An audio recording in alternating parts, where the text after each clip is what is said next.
Hey, everybody! Happy Thursday!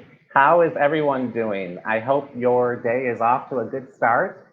It was so funny. I got some messages yesterday like, we're DC Live, it's Wednesday, and I didn't see you. So we are changing things up to be this week, 2 days, today and tomorrow, and I will be happy to share what's happening tomorrow. It's going to be another great lineup. So I can't wait at the end of today's broadcast to let you in on the secret for tomorrow.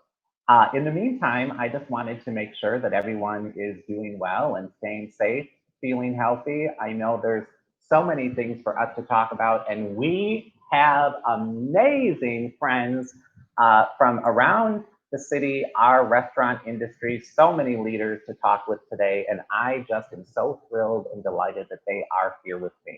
I first wanted to give a shout out. Many of us heard early this morning that our good friends at Summerfest had to cancel this year's 2020 Summerfest. And for so many reasons, that is definitely sad for our summer experience here. But we have our press release from the president and CEO of Summerfest, and part of it says, please know that our team explored countless options to ensure the Summerfest tradition could continue in 2020 in a safe and healthy manner. Yet, given the uncertainty surrounding large gatherings in these unprecedented times, we cannot, in good conscience, proceed with the festival this year. So we're sad about that, but I wanted to make sure that our friends at Summerfest know that we are thinking about them. It's an amazing group of people there. I've been honored and grateful to work with them for many years. And as they said, Summerfest will come back roaring next year, so we cannot wait for that. So a shout out to our friends there. All right, so today is a conversation with chefs. And I just think that we have so many fabulous, amazing chefs and restaurant owners in our city. So many that it was hard to figure out who to join in this conversation. But I love the people that are here, and I know that you will too. We are going to start out with just a fabulous chef and owner. She's the owner of Bavette, which is an amazing restaurant in the historic Third Ward. Her name is Karen Bell, and we are going to add her to the stream here so that we can have a fun conversation with Karen. The first thing I need to do is make sure that I can unmute her. Karen, can you hear us? Okay, hold on. I need to unmute you and it's not letting me. Okay, hold on. All right, Karen, sorry. I'm having a technical difficulty. Shoot. 1 second, guys. I think that this is going to be interesting with this many people. 1 second. All right, Karen, I can't unmute you for some reason, so I'm going to need you to log back in.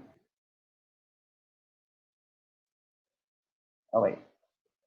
Perfect. Mike is here too. All right, sorry guys. I am going to start with another one of our great chefs who is here and ready. And I know that I can talk to, oops, where's Caitlin? Caitlin, please, you're here and you can talk to us. I'm here. What's up? Oh, yes. Thank you. Oh my God, I'm already sweating and we're on guest number one. So I appreciate you being patient and people Look, watching. we got longer. You can sweat this whole time if you want. Well, I'm so glad you're here. Caitlin, of course, is the chef and owner of the Tandem, which is just a fabulous restaurant for so many reasons. And I knew when this was going to be a conversation with chefs that I just had to have you. So thank you so much. I really appreciate you being here. Hey, no problem. Thanks for having me. So tell us this, the Tandem gets a lot of buzz for a lot of good reasons, but one of the things that I think is super interesting. And share with our viewers, how did it come to be? What's the story behind the Tandem and you as a chef and restaurant owner? I usually blame Karen because that's an easy thing to do. No, I started learning how to cook after being a high school English teacher, and really just took any job I could get in Milwaukee. And one of those jobs was at Bavette. And so Karen taught me kind of how to do stuff from scratch with no experience.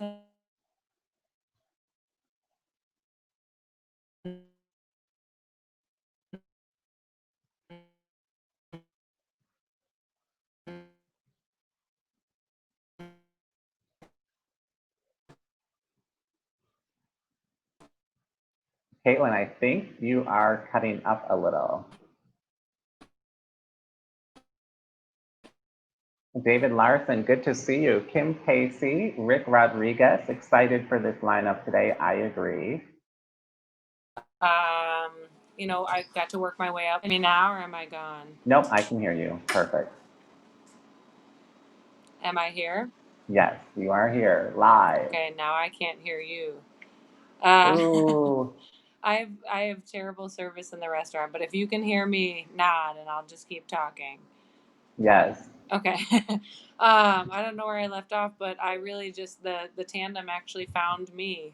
The developer Julie Coffin was looking around for restaurateurs who might want to open up at 18th and Fond du Lac, and every time she pitched it to someone, they kind of said no. But after they said no, they said, "But I think there might be this person who'd be interested." And every time, that idiot was me. And so 3.5 years ago, we opened this place here in Lindsay Heights, and we've been here ever since.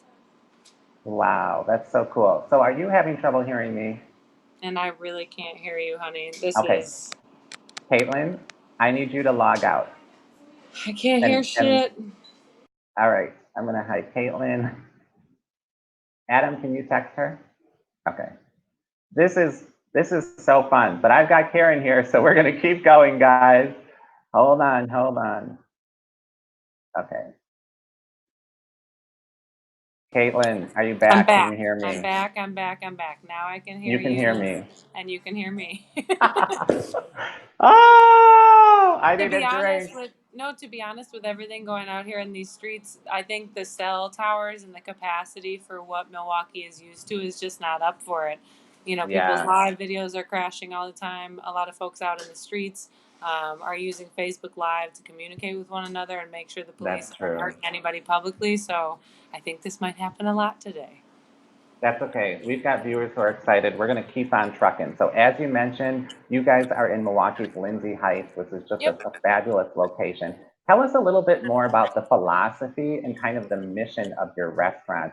I know one of the things that I read said that your restaurant and your whole business model redefines family and empowers your staff. I just love that. Tell us, kind of your personal philosophy behind what you do there. Well, I used to be a high school teacher, and I got a job with no experience with Karen and with a lot of restaurants in Milwaukee because I was white and I talked nice, and I was able to be granted an opportunity just based on the fact that I knew how to learn and jug and jive and figure stuff out. And so I thought if I was going to open a restaurant in a community with like a 40% unemployment rate, especially for young people 18 to 24, I was going to help them do what I did, which was work my way up the ladder and get into a career in food service, which is it's a good career for people who like to work with their hands, who are active, and it doesn't require that you have kind of all this book knowledge to do. It's just a fun thing to do. That's so great. One of the things that I think is cool too, not only do you guys have delicious food, but one of the things I like about what you say is that it also creates opportunity and empowerment for your less than traditional workforce, which is what you kind of talked about. But one of the things that I've heard so much about is the people that work there, just the kind of heart and soul of your place. What is your staff like? What's the personality of your staff, if you could They're explain it? they're a bunch of yahoos, man. I mean, they're great kids, but they are largely They're largely kids. I mean, we hire, I think before the pandemic popped off, our oldest employee, except for one guy, was 22 years old, and we had a staff of 22. Wow. So they're young, they're tenacious.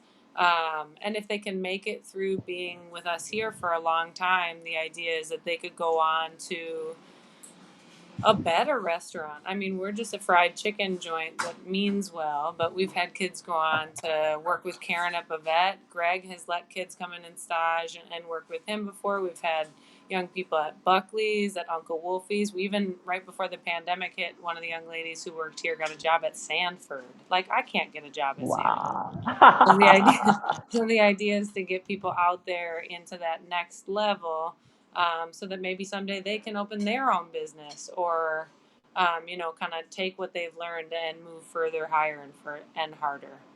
That's so great. That's so awesome. It's a great launching pad for so many people. And I know that I think it was earlier this year or somewhat recently when you broke your ankle. I don't want to like bring any bad memories back, but related to your staff and your awesome crew of peeps, I saw you post this picture and I just thought this was so fabulous. You know, kind of a team meeting, ankle up in a cast. What did that present in terms of a challenge for you personally? Well, looking at that picture, it reminds me how I forgot people could be near each other. Like, my first reaction to that photo is like, "That's not socially distant." Get no, it means a lot. I mean, we've always looked out for each other, and so it presented a huge challenge, and it made me. We always talk about how the kids are the heart and soul of the business, but my ass was here 80 hours a week every week, making sure that the business kept moving. And it forced me to take a step back, and it forced young leaders to step up, and it forced the community from all over, not just in our neighborhood, but folks from Whitefish Bay, from Waukesha County, like our regular customers. It forced everyone to come together and figure out how to make this place keep going. And it showed me that I wasn't alone in this with a bunch of teenagers, but in fact, Milwaukee at large was not going to let us fail, which was Right. really awesome. Because, I go home and cry and think, like, why am I doing this? And that was really Mm. encouraging. Wow, that's so cool. And you mentioned the chicken, but this is the star of the show, right? I mean, besides the people, it's the chicken, right? We cook a lot of chicken around here, although we don't cook anything like that anymore. But Yeah. in normal times, yeah, we make a lot of bird. Wow, so delicious. Now, this is one of the things that I kept seeing, and honestly, I mean, there are so many people who are so grateful to you during this time, since I think it was in mid-March, where we started hearing about these free community meals. And, this is something I know you've had a lot of help from other restaurant owners and other organizations. But this has simply been amazing. So fantastic to hear about. It's inspiring, it's uplifting. I know that it's been challenging, I can only imagine. But what are these three community meals and how did this get started? Um, when the pandemic hit and I knew we were going to have to change our approach, my restaurant's been going out of business for 3.5 years. I mean, restaurant margins are so slim, the business is really tough. And so I knew that with this drastic change in how people were going to interact with the restaurants and the worlds around them, that we were probably going to lose our business. And so I decided just to get freaky with it and cook off all the food we had in the basement and make sure at least our community was fed, and go down in flames, kind of. Oh, Um, wow. and then, we served a couple meals one day, we served twice at the next day, we served 3 times the next day. And by then it kind of spiraled out of control. And we decided just to throw caution to the wind and start doing meals based on donation. And we now hand out anywhere from 500 to 1,500 meals a day to people who Wow. need it. Yeah, Fridays around here go crazy because we're not here on And Saturday and Sunday. So on the weekends, folks really stock up. yeah, and I love one of the things that you say and had posted is please take only what you need and only if you are in need. And I think that this is helping so many people. There's so many posts that are just expressing people's thankfulness to you. This is one thing that I love that I saw, I think, on your social media. It's a quote from Jay-Z, Over here, we measure success by how many people successful next to you. Here Here we we say say, you're broke if everybody is broke except for you. Oh, you, that's right. Yes. I love that song. And that I was literally driving. I just took a drive in the middle of all this, and that album came out like last summer, I guess, and that was or 2 summers ago. Time flies, but that's a song that I was just listening to, bumping in the car when I was taking a long drive, and thought like, man, this really is the definition of what we're trying to do. So, not only are we trying to make sure our community is fed, but when we started doing these community meals, the outpouring of support was enormous. Like I said, Right. we've been going out of business for 3 years, and all of a sudden I became flush with cash and maybe one of the only restaurants in Milwaukee poised to really survive this. And so, based on who we are at the Tandem, it was a no-brainer that we needed to start redistributing this money that we were getting and these partnerships we were making, and help other restaurants that really needed it, who had to close, who didn't have an easy transition option or a good pivot in mind. Um, and so we started paying folks to help us. We pay all of our restaurant partners, with a few exceptions, who make donations, to help put money in their pockets, to help them pay their rent, pay their Wow. staff, because that is the truth. I mean, you are broke if everybody's broke except for you. Then you just a Yes. dick. Like you Yes. gotta I hear you. help your friends, man. We're all in this together. That's so true. Another thing that I love at your location, I was reading about, I think one of your community friends, diverse and resilient, I saw this post that they dropped off a bunch of free condoms and other fun stuff to keep you happy and healthy. Well, I look, love that idea. Kofi's on his way again with another reload today. The condom box has maybe been more lucrative than the community meals. We go through like a couple thousand condoms a week because if you're really thinking about it, food insecurity and poverty and all that stuff is looking really different right now. People who pull up to pick up food are pulling up in a decent looking car, because they have a Hmm. car note, right? They got that car when they had the job at the mall, and they were able to afford their rent. And now they still don't have a job. And as all these other systems fall apart and the abatements on rent and the eviction abatements are going away, people have to prioritize their bills. But I still want people to be having sex, having fun. I just don't think right now we don't need any more kids or STIs. And so it's very helpful. You can come get a meal, maybe take the meal home to the crib, watch that Netflix subscription you're stealing from somebody else, and not make a baby. Yes, I love that. And is it true that at some point you changed that out to household products for distribution to help people Yeah. too? And we got household products from United Healthcare, but honestly, they've burned through those right now. So Yeah. we've gone through diapers, toilet paper, all kinds of soap, stuff for your washing, for your laundry, and so it's going back to condoms today.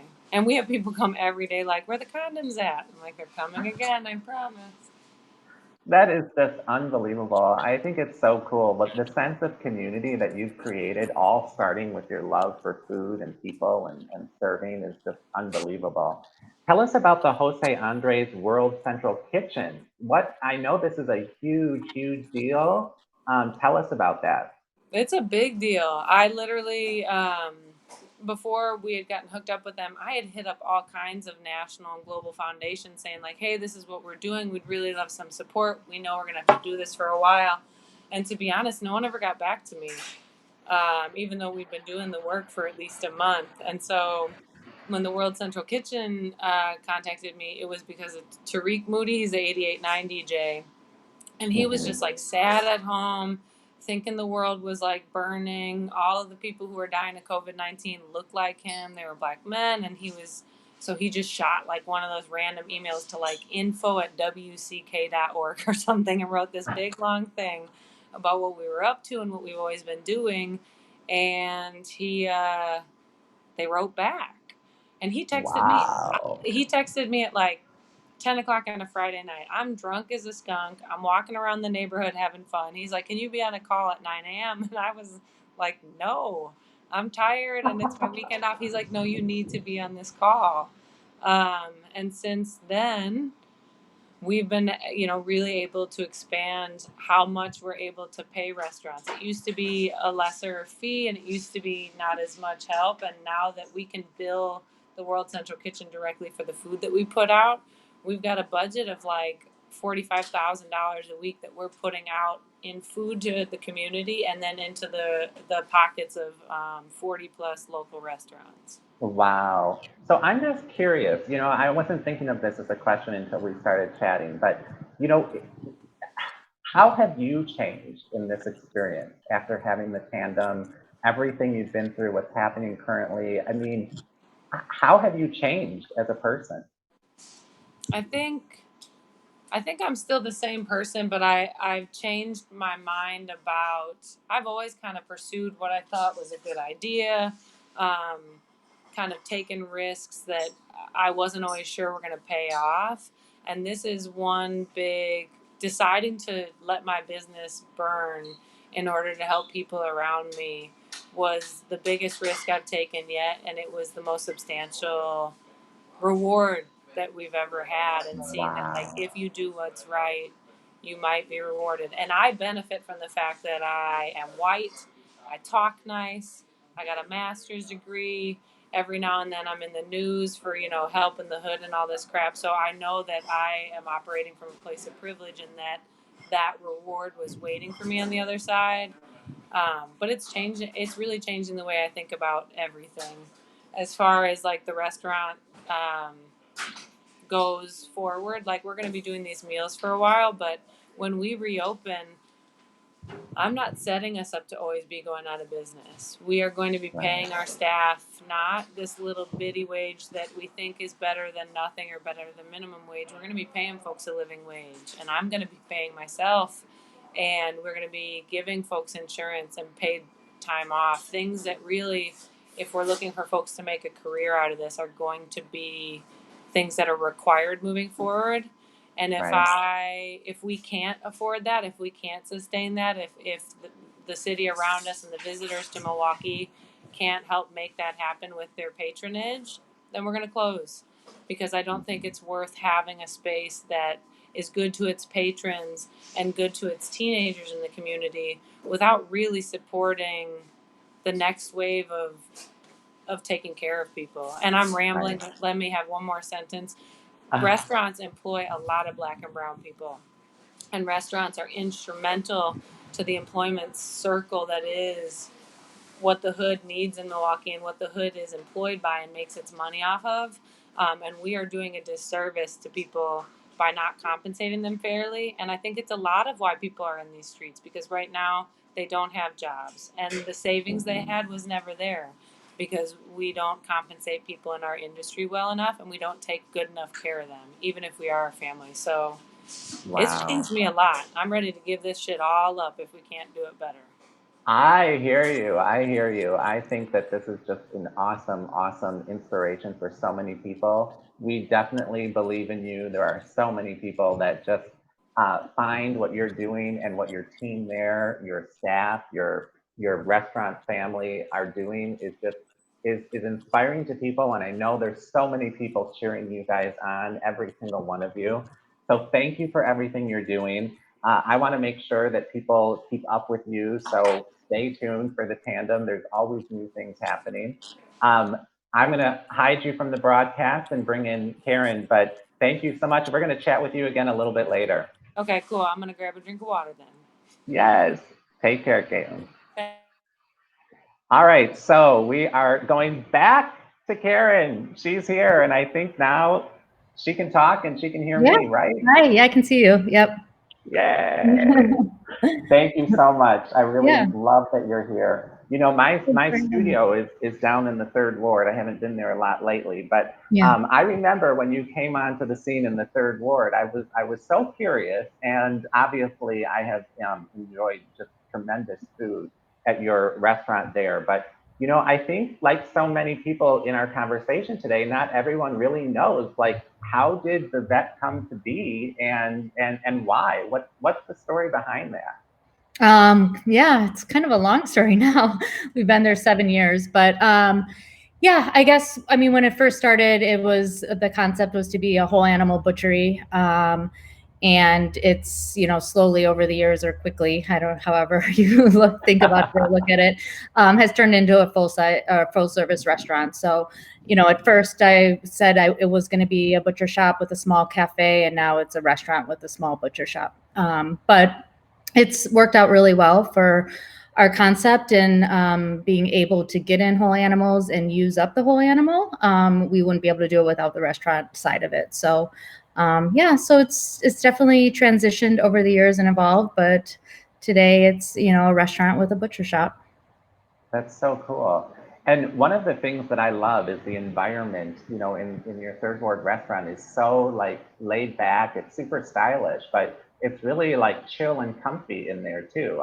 This is a photo of people sitting do you call that like the butcher counter, or what do Yeah, you? the counter, or the bar. Yeah.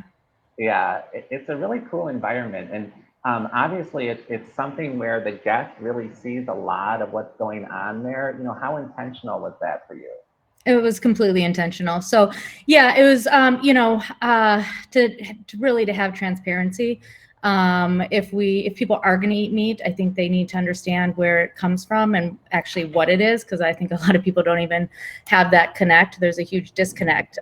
We eat a lot of meat in this country. So, if I wanted people to sit at the bar and be eating a sandwich, a roast beef sandwich, and also watching our butchers break down the round that it came from and understand that. So that was fully intentional, to have a big open space, to have that transparency. Also, for a lot of people, dining is entertainment, in the sense of not just, going out and tasting things, but the whole experience. And they want to be involved in it, and they want to participate as much as they can, whether it's just watching from, from the counter or the bar and seeing what's happening. That's so cool. And you mentioned the importance of sourcing whole animals from, small local farms. I'm just curious, why whole animals, and why is that such a key part of what you do there? For a multitude of reasons. I mean, first off, traceability. So, you could go to Whole Foods and get grass-fed beef, ground beef, or whatever it may be, but you're not sure exactly that it's all coming from the same farm. So, getting a whole animal gives you a singular source. So we have that traceability of where it's coming from. It's easier and better for the suppliers and the farmers, not having to figure out, what do I do with this part that this person doesn't want. So this way we take it all. It's a way for us to be sustainable, to use the whole animal and make sure there isn't waste, or there isn't a surplus of pieces or parts being used and other parts going to waste. It's good for the economy, the local economy, to work directly with, local farms and producers. It's, having that, knowing where your food comes from is healthier Right. choice. So there's so many reasons to support it. And So yeah, it's so interesting. I think that's so cool, and it's neat to be a part of the experience too when you see the butcher at work there and your team at work preparing things. Now, during when you kind of transitioned, during the COVID-19, and switching gears a little bit, I know that you guys started getting into grilling kits and some oven-ready meals. Were those kind of the primary things that you switched over to for the guest experience to enjoy? yeah, definitely. Just trying to think of, I mean, excuse me, I feel like we were pretty fortunate in the fact that we had a menu that was easily, you know, able to be pivoted or changed to a takeout only format. So just kind of building off of that and thinking about people eating at home more, going to get to a point where they're sick of cooking, but eating the regular takeout food is getting tiring as well. So kind of trying to give people, either home cooked meals that are easy for them to put together, or getting everything in one place where they can, provide their own meal. So yeah, so that was a big part of, our change. The grill kits look so good, and I know that I think there's like, a sausage grilling kit, a burger grilling kit, different things that you've been coming up with. But I mean, everything is so delicious. The ingredients, the beverages, the side dishes, the oven-ready meals that I've seen you guys post on social media look amazing, and some of my friends have definitely enjoyed them. And I know, like you said, they're easy. and they're super great. I know people can still visit your butcher counter, right? Still some things there for people. Yeah, and that actually has done really well throughout all of this.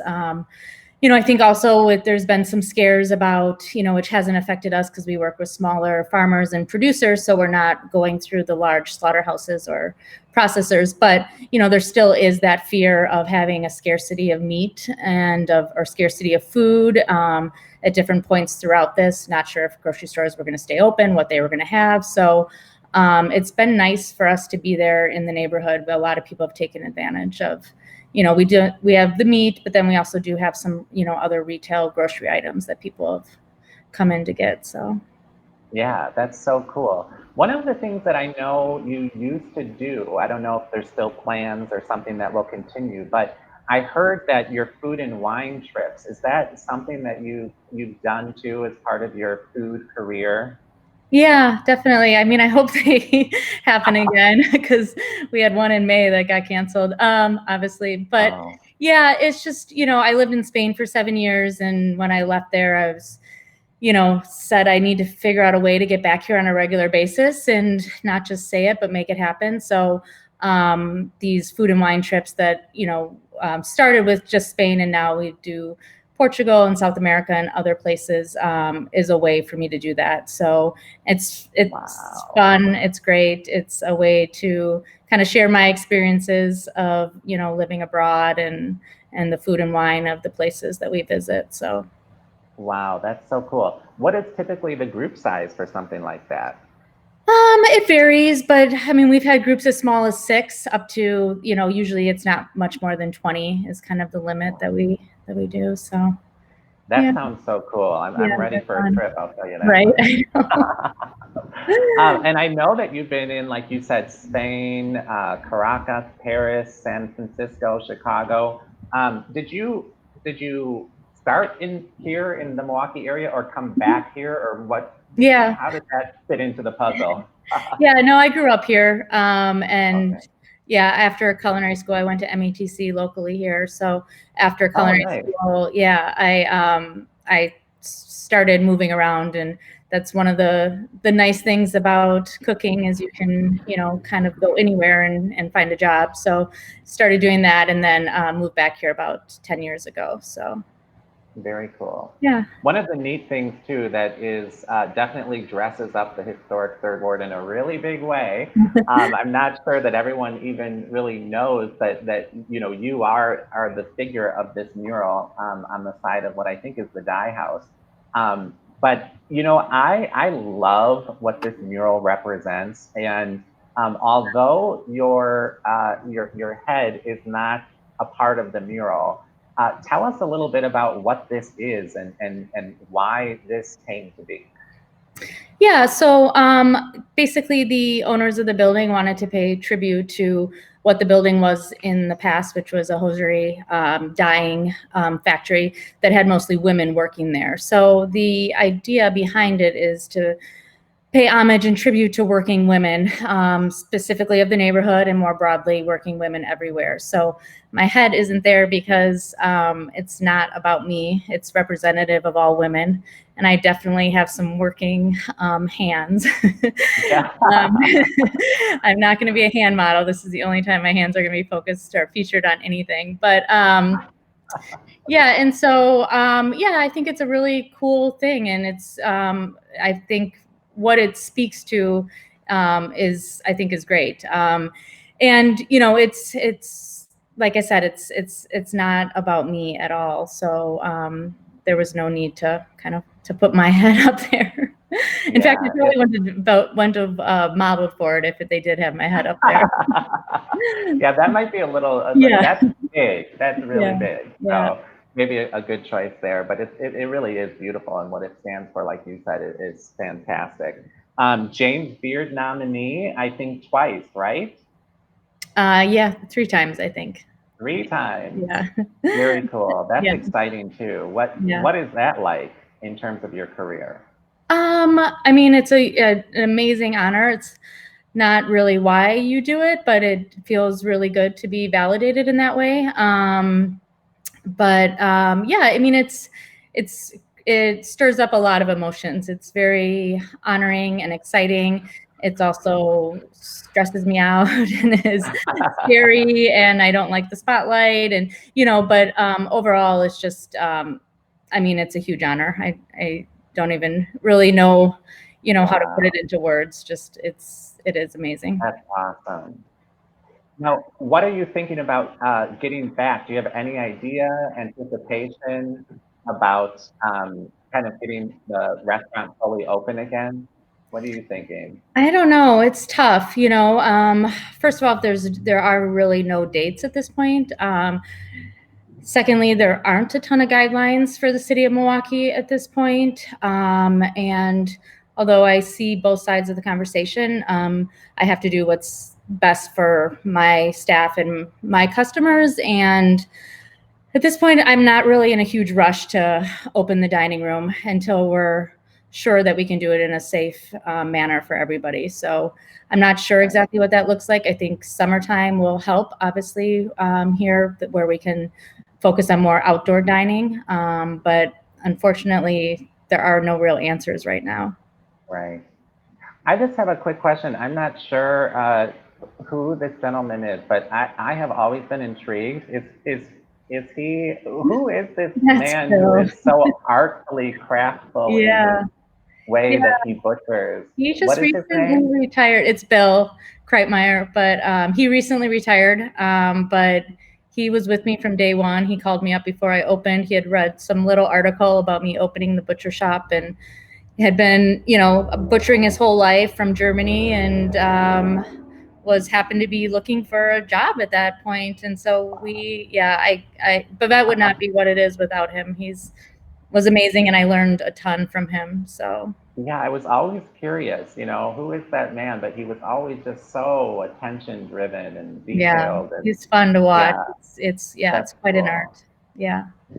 Well, Karen, this is super fun. I'm so excited you're part of this Yeah, thanks for having conversation me. today. I Yeah. really appreciate it. We're going to talk to Greg next, and I know you're going to join us as we all talk at the end of this as well. So thanks Definitely. again. Love hearing about Bavette and you. We'll be back with you in a little bit. Okay. And we're going to move to Greg. Take care, Karen. Okay. So joining us next is another great chef and owner, restaurateur, somebody that I am a huge fan of. And is going to join us in the stream now. Greg, how are you? I'm good, David. How are you? Good. I'm feeling better now that this is going a little more smoothly. They told us that technology is going to make our life a lot easier, but sometimes it doesn't. Yes. So you are the owner and chef of Amilinda, and you are talking to us from the restaurant, right? Yes, correct. I'm at the restaurant, and I'm the co-owner. I own it with my husband, Ori. So. Absolutely. Ori is just a great guy as well. You guys have a lot of fun together. I love it. We do. Love it. One of your fans, Jessica Jacobs, she's such a great girl. She's cheering you guys on. Hi, Jessica. So here's the thing, I love your restaurant. We're going to talk about kind of your restaurant and your inspiration for it. But before that, how did this come to be? This concept, the style of food, the name of the restaurant. What was this concept all about? So the type of food, the cuisine, came from my travels in Spain. I started cooking in '94. Thought I wanted to do pastry work for a while. Tried that out. And I was like, no, I really want to do savory. So I figured I'd start doing French. And in '97, just by chance, I got invited to go to Madrid, Spain for a week to meet with the American chef that was there. And I just absolutely fell in love with the food, the way they cook it, and the relationship that they have with food and eating. To them, it's not a chore. It's not something that they have to do to survive. It's something that they enjoy doing. They enjoy cooking, and then they all sit down together and they have these meals, and they're not necessarily fancy meals. But you're sitting there and you're sharing this food with your friends and your family and the people that you care about. So that really touched me, and I just loved that. So from that moment on, I was like, whatever endeavor I'm part of, I wanted to be Spanish cuisine. Several years later, I worked with a Portuguese chef in San Francisco, and I just loved both cuisines so much, I decided to do both of them. and I moved to Milwaukee in 2012 from California, San Francisco, and met Ori about 2 months after I moved here. And one day we were having a conversation about what we wanted out of life and what we were going to do. And I had said, I would like my own restaurant. And we talked about it, figured we'd start off by doing pop-ups. And we had a conversation with Nell Benton of The National, who I credit. She is our guardian angel. We love that lady. And she let us use her restaurant every Saturday night. So every Saturday night, we turned The National into Amilinda. And it gave us a chance to make a name for ourselves, get people to know who we were, try out the food, test recipes, get the community comfortable with the kind of cooking that we were going to do, and make relationships with farmers. And then after about a year, we found this space in downtown on Wisconsin Avenue. And I did not want to open downtown. And we walked by one day. Ori and I had a conversation that morning about how I just didn't think the restaurant was going to come to fruition. We hadn't found a spot, finances weren't there. And we walked by, we saw that there was a hood, which and some people might know is one of the most expensive parts of opening a restaurant. And we signed a lease, and 5 years later, we're here. The name is a combination of my parents' names. So my father's named Amica. My mother's name was Linda. And the home, or one of the homes that we lived in Venezuela, was called Amilinda. So and it's I was just going to say, it's so beautiful. It's like artfully crafted on the outside, inside. You guys did a big renovation, but it really has a great spirit to the inside of that restaurant and how you feel. And I love that you and your staff there are so interactive. And I will say, one of the things that I have always been so struck by is just the idea. It's literally like artwork. The food that you all present and create is beyond delicious. But I mean, how it looks. How is that creativity in cuisine a part of what you do? Well, thank you very much. People always say you eat with your eyes first. So you want to make the food appealing.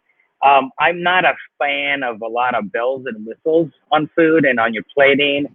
So we try to use garnishes that, are serving a purpose. They're not just there to make it look nice, but they're there to enhance the flavors and the textures. We work a lot with the local farmers. And one of the things that we do here is that we change our menu constantly, or we used to when we were open to the public. So that gave us a lot of flexibility. And so, just using really beautiful radishes or carrots or flowers that we're getting them when they're at their peak makes that process a lot easier. So we're really grateful for all the farmers we work with. Yeah, the time, changing up the menu, the farmers you work with, all of those ingredients, the artful presentation, the sense of hospitality, it's just incredible. Some of the things, though, as you said, now that you're not open, some of the things that have been a part of the pandemic going on, I know you've been involved in distributing free meals, some other community things that you've been participating in. What's that been like for you? Well, it's us humans who have maybe a little bit more than others or a little bit well off than others should always help those who need it. We are in a position where our business is still open. And so why not help those less fortunate? We were inspired by our good friend Caitlin's program that she has going on at the Tandem.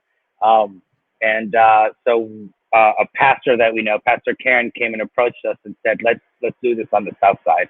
So with the help of some really great restaurants and our friend Kai, we have managed to launch this program. This Saturday will be the third Saturday. We give about 300 meals out.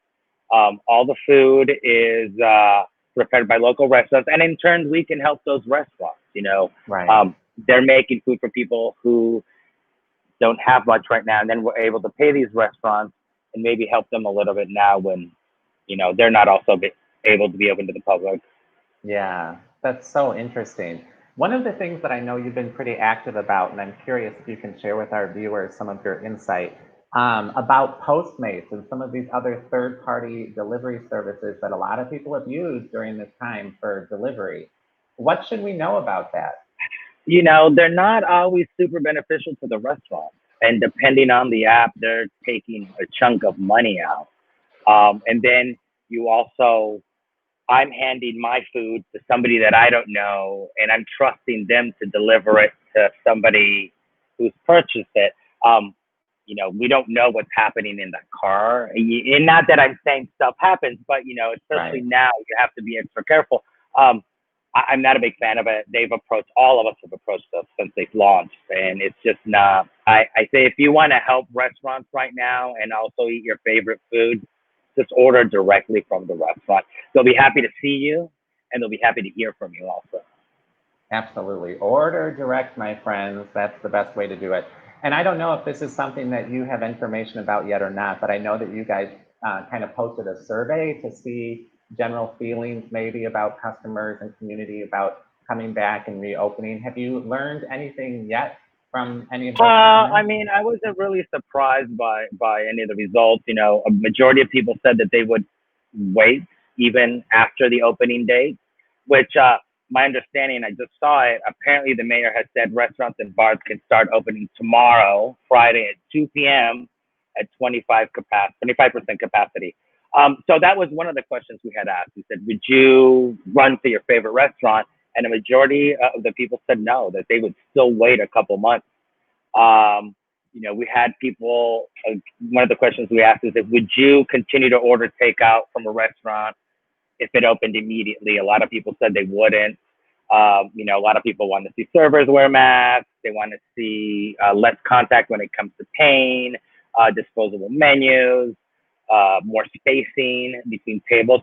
So it wasn't a real surprise. I was Right. expecting a lot of this. Yeah, you're right. Our friend Dave Larson just commented too, and he did say that as we've been talking, the mayor has said that as of tomorrow at 2 p.m., restaurants in Milwaukee can be open for business. We'll see. We'll see. We actually, and this was a discussion we had weeks ago, was we are shooting for the first or second weekend in August, but it really depends on how things are. And clearly we would talk to our staff and make sure that they feel comfortable and what would they like us to do for them. But we're really in no rush. We want to make sure we do the right by our customers and our staff. Right, right. Awesome. Well, I think our friend Michael is on standby from Belli's Bistro and Spirits in Bayview. But Gregory, it's been awesome to chat with you. Say Thank hello to you. Ori. I know will. you're going to stick around for our chat in a few minutes as well, and we appreciate that. But we can't wait to be back there with you guys. And in the meantime, we like can't I wait said, to see you guys. curbside direct. Curbside direct. All right, take care. Thanks. We'll chat Thanks. with you in a little bit. Okay, I am going to see if I don't see Michael sitting in his spot, so I know that Adija is there in her bakery and ready to go. So let me see if I can get to her.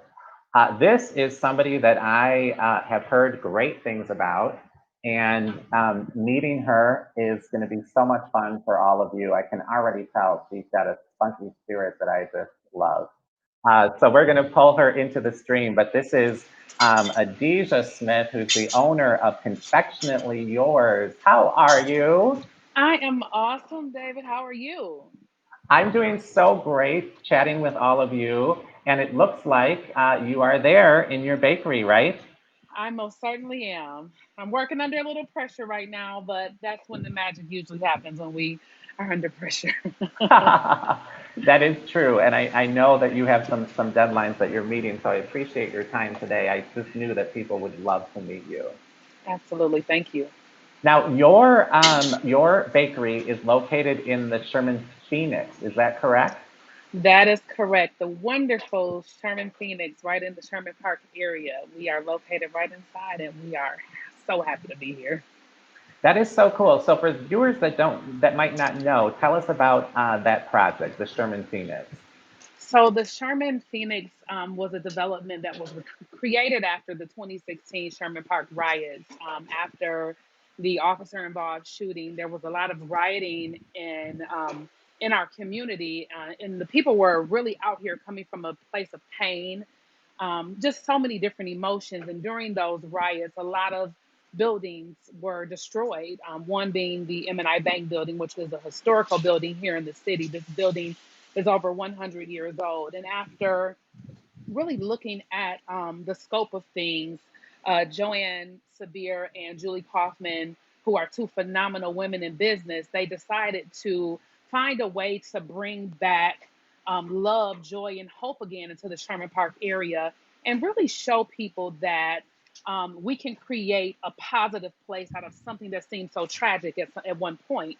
And they came up with the Sherman Phoenix, and it's really a place of so much love. It's a wealth of businesses in here, 99% Black owned, right in the Black community. And I think that's very proud. I'm very proud to be a part of that because, again, it also just shows the community that we can rise from these circumstances. And this is just one way we've shown that. Absolutely. And such an inspiration just to be in there and enjoying the businesses that are there. Oh, It yeah. is beautiful. Now, your bakery is all about family traditions, right? What got you Absolutely. started? Well, this bakery started in the driveway of my grandparents' home, in the kitchen of Wow. my grandmother's home, and my mother's home. It was really something that really started and was embedded in me when I was very young. I was never the type of child that liked to play with dolls and different things like that. I was the girl who was always at my grandmother's hip, wanting to learn what she was doing because she was such a phenomenal baker. And I have a lot of, bakers and cake decorators within my family. And Uh-huh. I studied her as I was a young girl, and so it became something that I grew to love, and I was so passionate about. I knew that at some point in my life, it was something that I wanted to make a career out of, and thankfully, I was able to do that.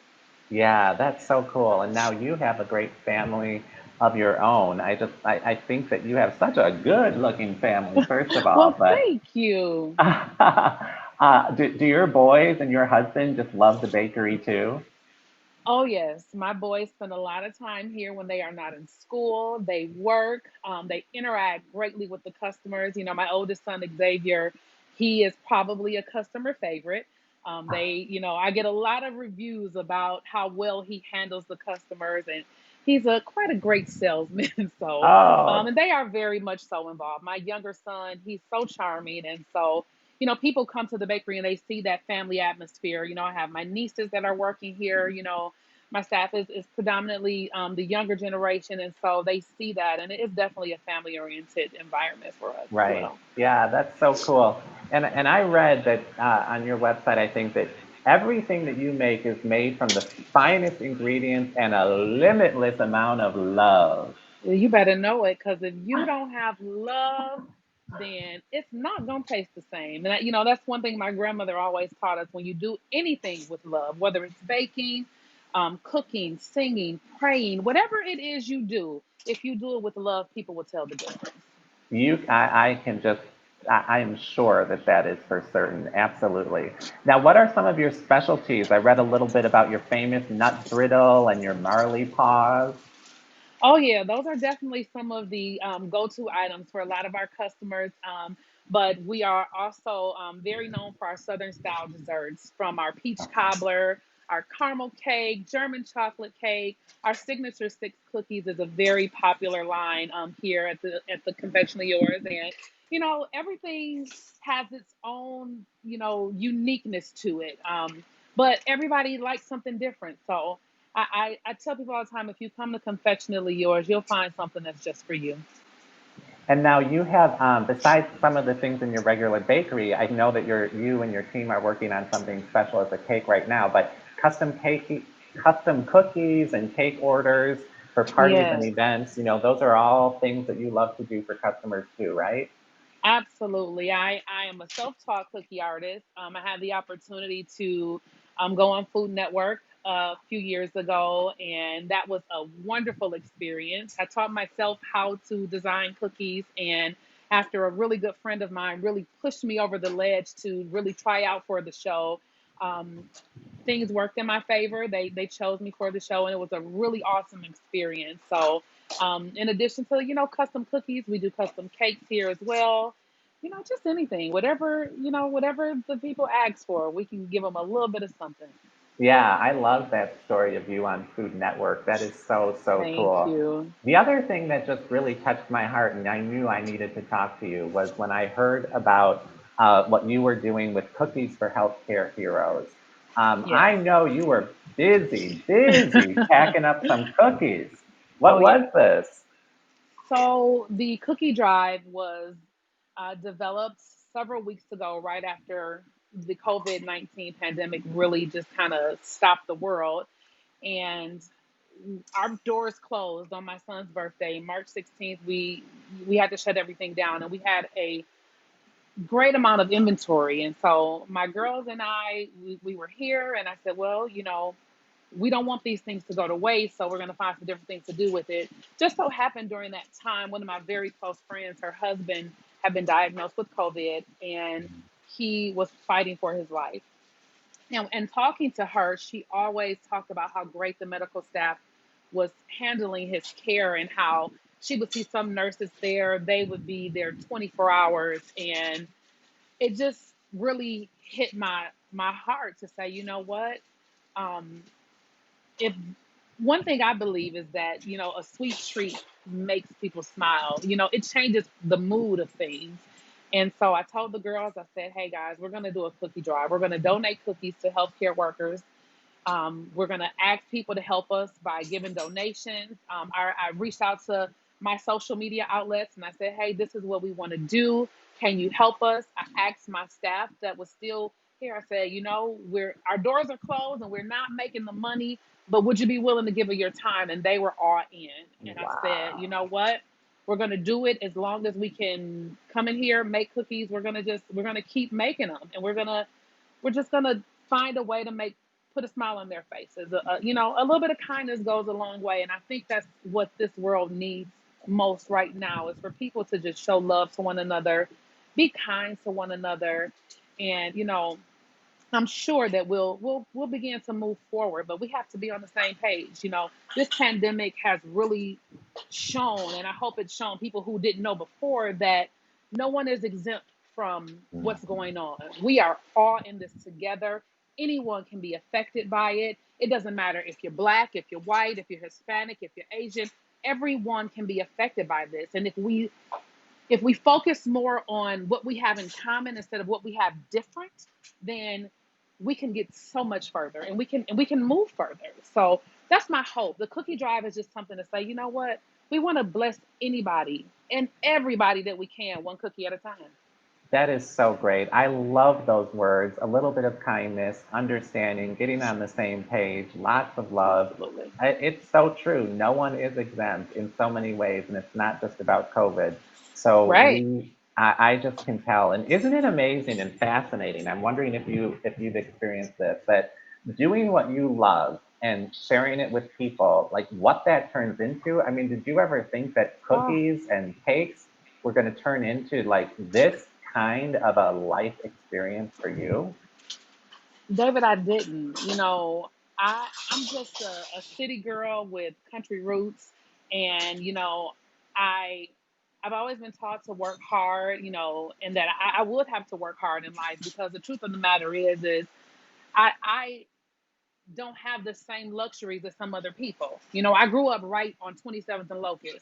I come from a family of business owners, but my grandfather was a laborer, and he worked extremely hard to then buy properties and provide homes for other people, and get into real estate. But I never knew that I would be in the position that I am today and be recognized so much for just what I love to do. And I don't I don't ask for it. I don't look for it. I just get up every day and I just try to outdo what I did yesterday. I'm an Absolutely. only person I'm in competition with is me. That's so true. And the example you're setting for your young sons and nieces and family and community, everyone that interacts with you, it is a blessing indeed. And we're lucky to have you not only providing us bakery, but such great joy too. Now, Thank how can you. we get your sweet treats now? Well, since everything has happened, we have been closed to the public and only working on the cookie drive. But as of tomorrow, we will be opening back up with some limited hours. I'm really excited about being able to have some interaction with our customers again. We have missed them and they have surely missed us. Yes. Another way that people can get access to our bakery is that we recently established a partnership with V&J Foods, and we are providing desserts for Nino's Southern Sides in the Okay. Shorewood area. So we have desserts available there, and we will be having some desserts at their Bayside My Oh My custard shop as well. So we'll be having some items available in that location as well. But in the meantime, outside of those two locations, during our limited hours, they can, reach out for curbside, call in Okay. orders, or they can email us. We can, we'll hook them up. You'll hook them up. I know you will. They know where to find you too. We can make sure Yes. people check out Confectionately Yours, ggg.com. Yes, indeed. Well, I want to spend more time with you because I can tell you're fun, and I have a sweet tooth, so we're All going to be right. dangerous when we actually get to spend some time together in person. But Oh, yes, we are. thank you for your time when you're in your kitchen. We just love to see you and hear from you. I know people are going to be wanting your sweet treats. And but I'm going to talk to our friend Michael next. All And right. I know you'll maybe stick around for just a few more minutes because we all want to chat together in a second. But this has Okay. been delightful. We'll see you in a little bit. All right. Um, Peace. peace. And now I'm really excited for all of you to meet and get to know this fabulous owner and chef from Belli Bistro and Spirits. This is Michael Patton, who is joining us now. Michael, how are you? I am blessed to be here. I am blessed to be here. I'm great. I'm here with talking to David Caruso. I'm great. How you doing, Mister? How are you, sir? Man, the feeling is so mutual. I can't even tell you, but I am blessed that you're here and we're together and we're Before all you having this conversation. before you even start, I just want to say I'm such a fan of Karen, Caitlin, Greg, Adija. I'm fans of everyone. I just can't believe I'm lined up with all these people. Like it's a beautiful thing, man. I'm happy to be here talking to you, sir. Well, we love your spirit. We love your talent, your passion, who you are as a person. Tell us a little bit about that. What is your background and how did you come to this wonderful part in your career with Belly's Bistro and Spirits, right in Bayview, right? Right in Bayview. To make a long story short, it was pretty much it was I probably have to give my mom all the credit. My mom and my grandma all the credit. We got the name Bellies from my grandma. Her name is Bell, Ori Bell Dotson. So we took her name and her recipes and we would say we wanted to feed your belly. So we took Bell recipes and kind of put a remix on it saying we want to feed your belly. But a lot of people think it's Italian. It's definitely not. It's definitely not. That's so cool. We want to feed your belly and with your grandma's namesake. I love that. Absolutely, absolutely. Now, what you guys are creating there is, in your normal restaurant operations, just wonderful food. And not only that, but I know that you have a terrific staff also. The environment at your location is just super great for people to enjoy good food and good service. I read something about you, Michael, and I want our viewers to hear. This is one of the reviews that I saw online. The most important part of our experience was the owner of the establishment. He was sharp in customer service, approachable, conversational, and beyond accommodating. This guy put the cherry on top. Wow, I remember seeing that. I remember seeing that review. That was pretty dope. I appreciate that, man. I really do appreciate that. I try to put everything into everything we do here. My staff, me, my mom, which is my partner. We try to put our best foot forward to make sure everyone leaves out the door with a smile, and also we try to make sure everyone leaves out the door with a full belly, right? With a full belly. You get it? I love that. So some of the things that I think you might even still be doing, Crab Boil Tuesday, is that something people can do curbside to go, right? Absolutely, absolutely, absolutely. We actually the crab boil's been going so out the door so much. I actually start doing them every day. I started doing them every day. It's crazy. Wow. Yeah, yeah, that's it right there. That's it right This there. is what somebody said about your crab boil. It was like unwrapping a present and finding more gifts inside. Man, I'm just happy to be here talking to David Caruso. Thank you. You take me out, So huh? that's great. I love that. And the other thing that I was looking at is your Soul Food Sunday. Is this something people can enjoy also?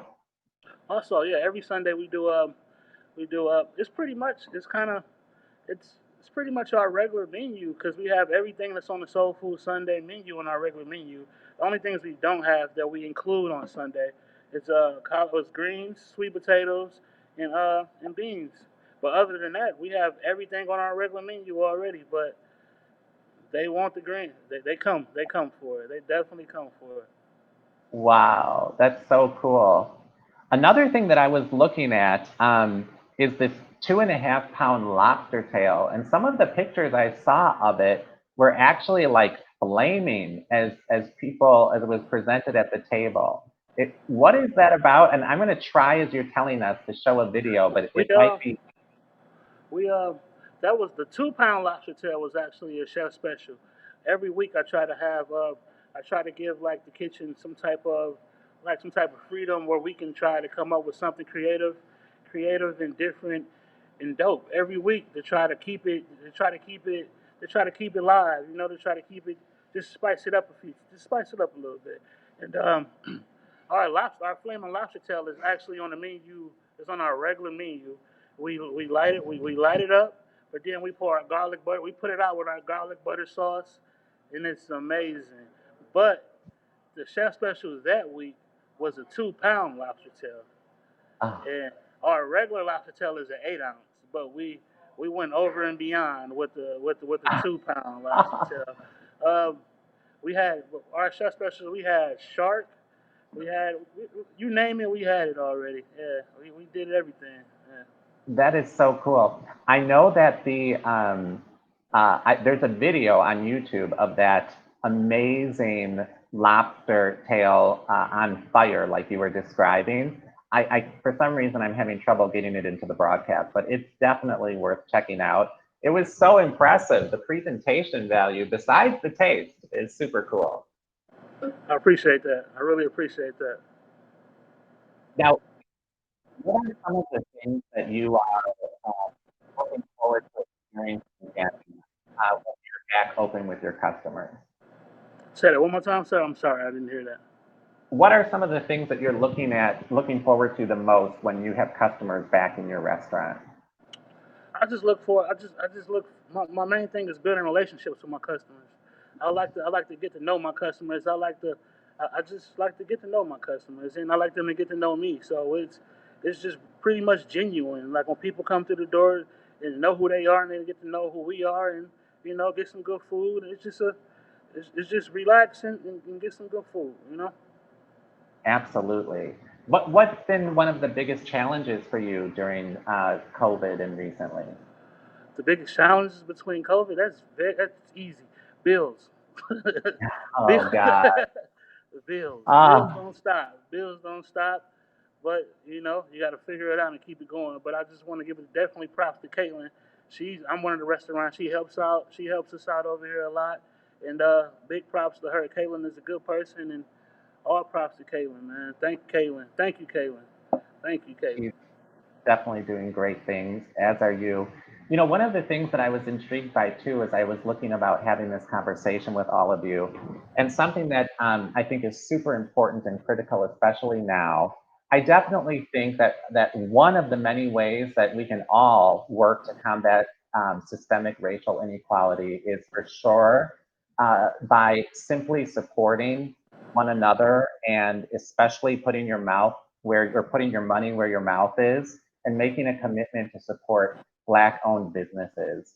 How important do you think that is for our community right now? I think it's very important. I think it's like it's in your face. What it's so important. It couldn't be more in your face than what it is right now. It's if you don't see it, then you're blind. It's in your face. Definitely. Absolutely. Yeah, and I know that I'm looking forward to coming there. So many people that are watching have said I'm looking forward to trying Belly. So I think that you're going to have some new big fans coming to support you and to join you as well. I'm just happy to be here talking to you, I'm appreciated. I'm appreciative, sir. I appreciate you. How often is your mom at the restaurant? She's here. She's here often, almost every day. Yeah, she's here Wow, often, she almost seems every like day. she's waiting too. She still works a regular job also. So she's trying to she's balancing back and forth. Now, Michael, let me ask you: do you personally have something favorite on the menu?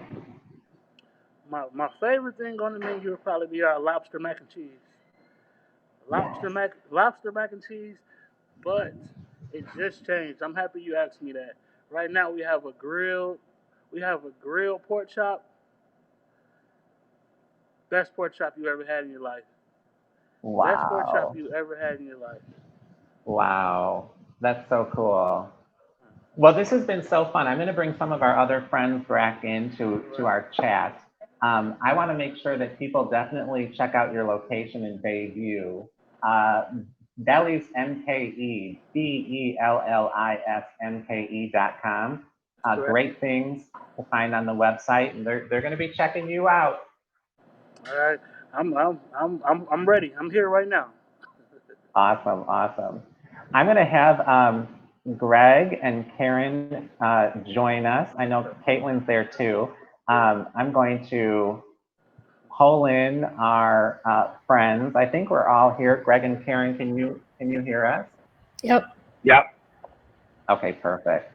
Um, so I know that Adija is working on something. So I'm actually, for 1 second, Karen, I'm going to put her into the screen and I'll Yeah. come back to you. Hold Okay. Okay. on. We're gonna make this work. And I know that Caitlin's on standby, so we're going to get her in a little bit too. But I wanted just to circle back before we end our conversation. And I appreciate you guys sticking in there. Adija's got her frosting tube. She's ready. Making her magic. So, here's one of the things that I think is so critical, especially this past 6 days. We've been hearing everything about systemic racism, white privilege, police violence, Black Lives Matter, justice for George Floyd. I mean, these are the topics. They're so important that they Mhm. are talked about, that we know that in our circle of new friends right here, we can be open and honest and respect all of us. So I'm grateful for that.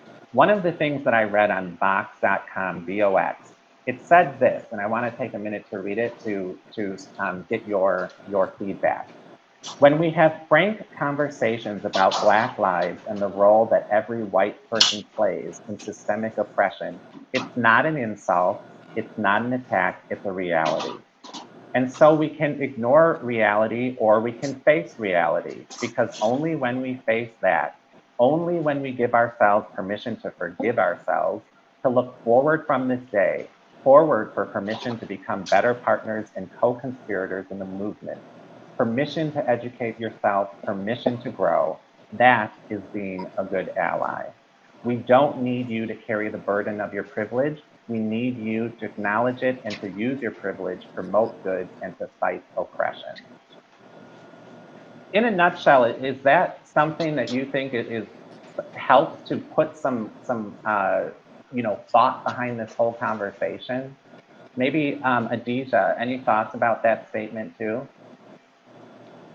You You know, talking to me or you talk everybody David, brought I in right think now? that acknowledging the reality that we live in is first necessary.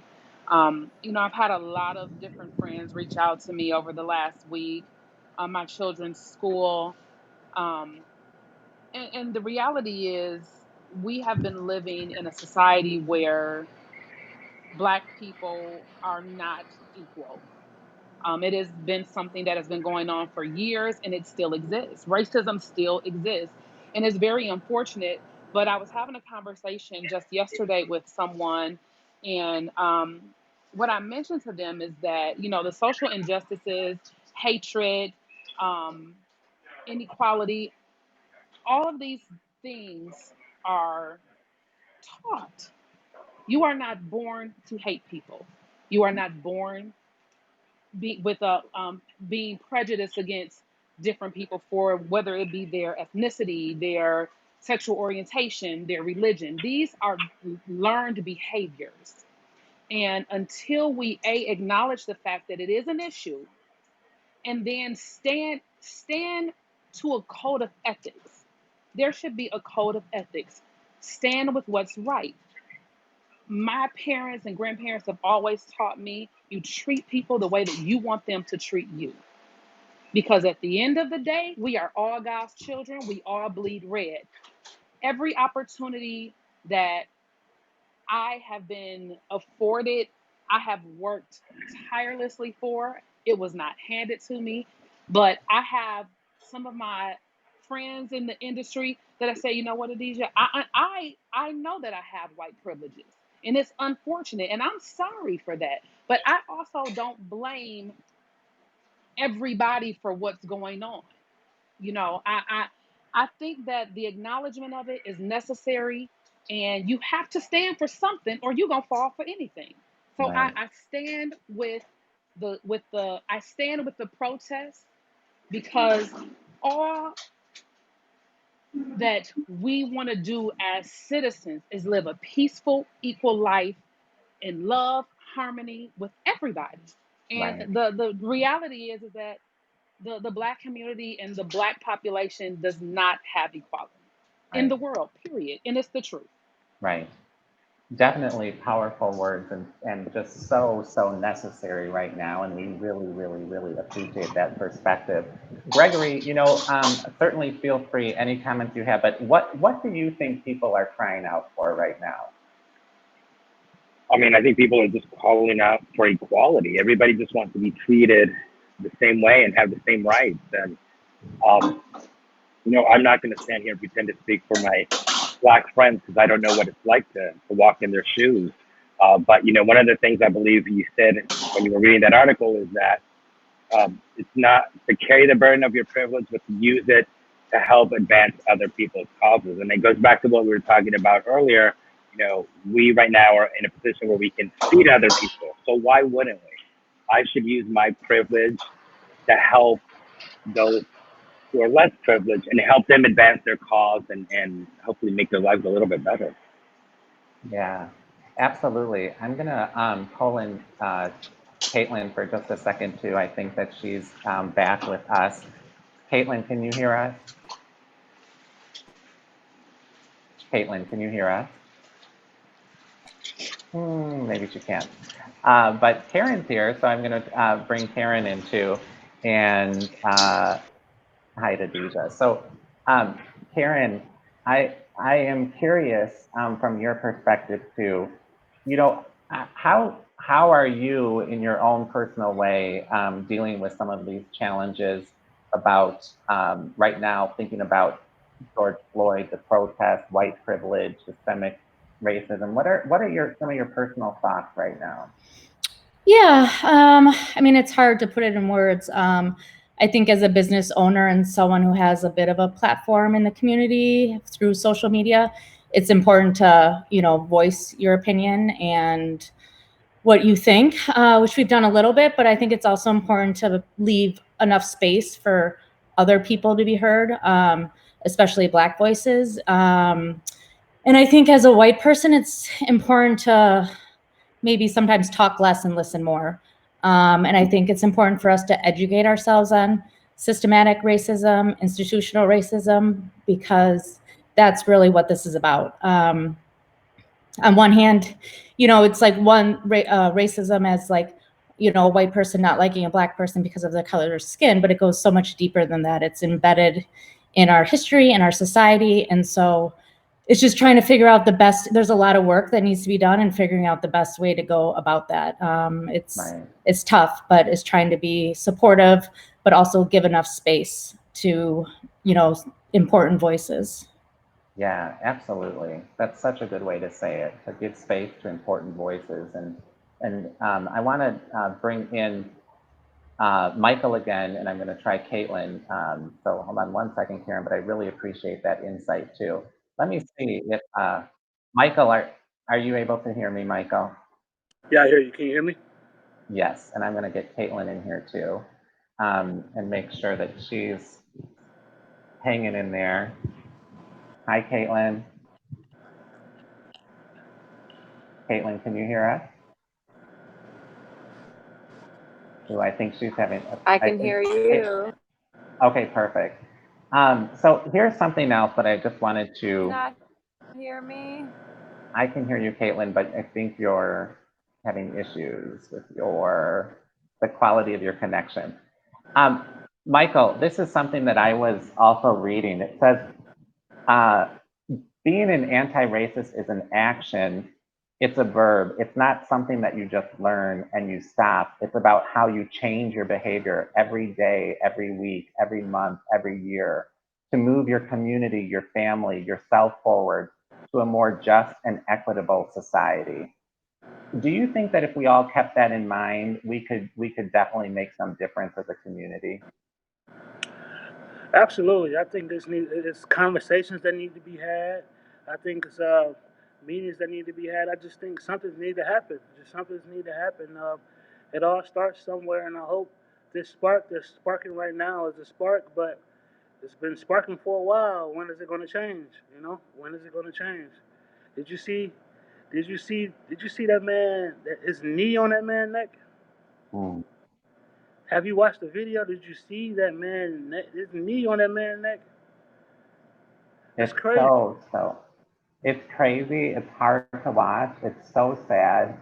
It's about the That's words that he crazy. said, calling out for his mom. That, there's so many parts of that one experience that no matter who you are as a human being, it has to be at least some kind of a giant flame to move us all But the thing forward. about it, the thing about it is that it happens every day.